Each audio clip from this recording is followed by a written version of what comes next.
the most important verses in the Bible concerning heaven and how someone can know the way to heaven. And Jesus himself is asked by one of the disciples, how can they know the way? Jesus' answer to him is, I am the way, the truth, and the life. No man cometh to the Father but by me. And then in the following verse, he explains to this disciple that if he sees him, he sees the Father. And by knowing Jesus, you know who God the Father is. In that verse, you find some of the deepest, most spiritual truths in all the world. That first and foremost, Jesus Christ alone is the way to heaven. And so when he says that the way to heaven is straight and narrow, and that there be few that go thereby, what we must understand is that the reason why that way is so narrow is because it is by one person alone, and that is Jesus Christ. It is not by good works. It is not by trying to be righteous.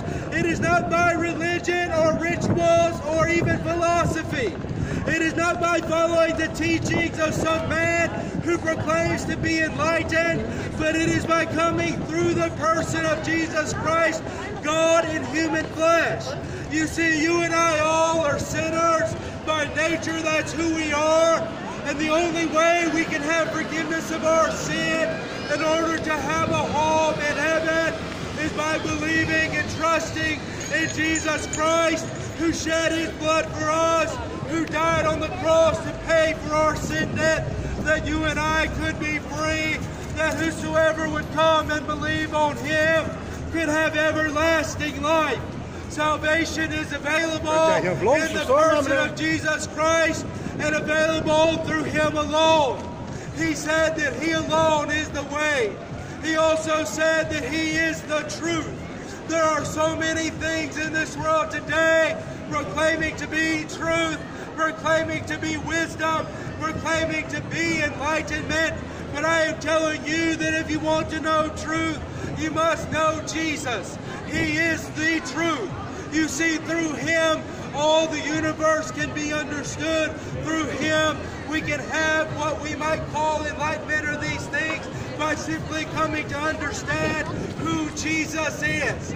You see, all the universe must be measured by this measurement of Jesus Christ as God in human flesh.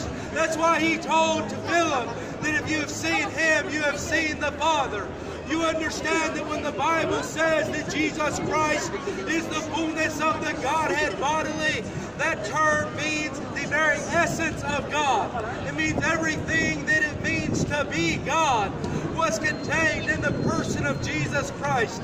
Everything that you and I or anyone would ever need in order to be able to understand just who God is was in the person of Jesus Christ. For you see, he alone is God. When he says that he is the truth, he is the one true God, the only living God. He is the Godhead, meaning the very essence and all that God is. But you see also, he said in this that he is the life. I can't help but remember what John would write later in the first epistle of John, as he said that life was made manifest, referring to Jesus Christ. You understand that Jesus Christ is the creator of all things, that by him the very universe itself exists. Through him all things are made, and there wasn't anything made that wasn't made by him. That's what the Word of God teaches on at least 3 separate occasions in John, Hebrews, and in Colossians, when it tells us that all things were made by him and all things were made for him. You see, John chapter 1 teaches these truths in greater detail, as it tells us that the Word in the beginning was with God, and that the Word was God, and that the Word became flesh and dwelt among us, referring to Jesus Christ as the representation or Word of God. You understand that the definition of that word also describes what we saw in the Godhead.